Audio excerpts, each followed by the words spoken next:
Hello guys, good morning. দেখো আজকে দিনটা একটা নাকের মা অন্যরকম দিদি দিন, তোমাদের আমার সাথে সেটাই নাতনি শেয়ার নাকের করব। তো ইয়ে ভিডিওটা হয় না দেখতে থাকো। নাকে হাসি দেখো আশা করছি সবাই টুকটুকে ভালো দি আছো আর আমিও ছোটে ভালো দি আছি।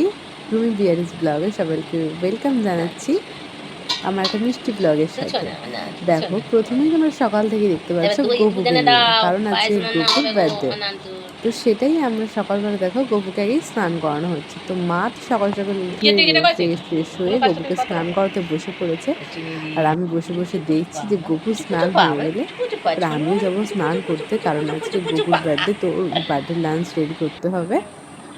আর এদিকে দাদা বাবা দুজনেই জল ডিউটি দিয়ে দিল যাবে, তো ওদেরও রান্না বান্না করে দেওয়া হচ্ছে। তো দেখো গপু সকাল সকাল স্নান হয়ে গেছে, এবার আমি স্নান করে চলে এসেছি গপুর জন্য রান্না করতে।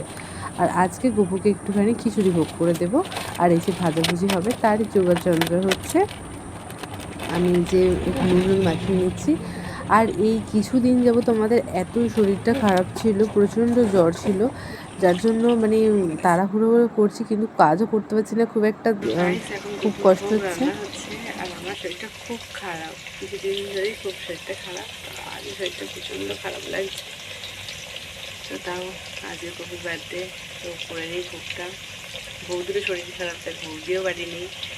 আমি আর মা দুজনে ছটপট করে কাজকর্ম করে নিচ্ছি। এখনও রান্নাবান্না কিচ্ছু হয়নি, এখন বাজে বেলা 12টা। সকালবেলা পুকুরে স্নান টানি শুধু জাস্ট করানো হয়েছে।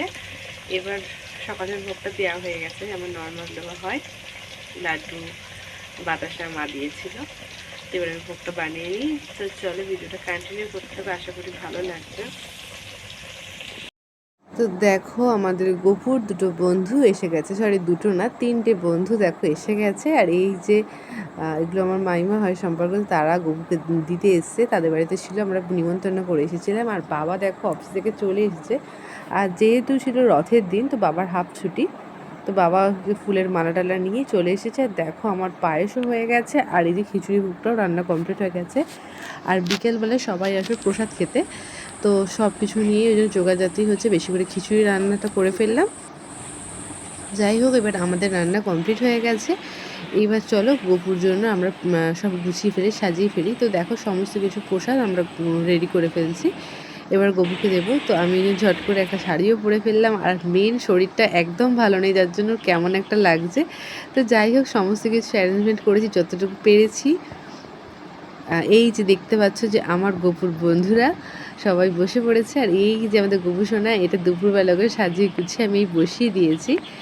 আর এবার লাঞ্চ টাইম, কারণ অনেকটা লেট হয়ে গেছে সমস্ত কিছু রেডি করতে, তারপরে দাদা টিফিনে আসতে, ওই জন্য ওদেরকে খাওয়া দাওয়া দিয়ে আমরা এবার পুজোয় বসে পড়ছি। মা আর আমি দুজন মিলে বসে পড়লাম পুজো করতে। আর এই দেখো মা পুজো করে নিচ্ছে, একটু আরতি করে নিচ্ছে, আর সমস্ত ঠাকুরকেও দিয়ে নিল। তো বলো তোমাদের বাড়িতে কারোর গপু থাকলে তোমরা কী কী করো আমাদেরকে একটু কমেন্টে জানিয়ে দিও। আর তোমাদের এই ব্লগটা কেমন লাগলো, এই ধরনের ব্লগ পেতে কেমন লাগে সেটাও জানিও। তো চলো আমরা ঝটপট করে পুজোটা কমপ্লিট করে নিই। তো পুজো মা করছে আর আমি এই যে বসে পড়েছি দেখছি।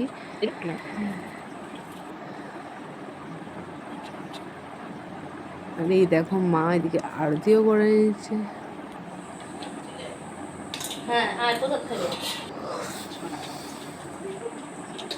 আর গপুর পুজো হয়ে গেছে, এবার আমি গপুকে একটু ওই ঘরে খাইয়ে আছে। দাইয়ে দিচ্ছি। তারপরে আমরা দুজন মিলে একটুখানি প্রসাদ খেয়ে নিলাম। এবার বিকেলবেলা আমার কিছু ড্রয়িং ক্লাসে কিছু স্টুডেন্টও এসে গেছে, দেখতেই পাচ্ছে সবাইকে প্রসাদ দিতে বসে গেছে।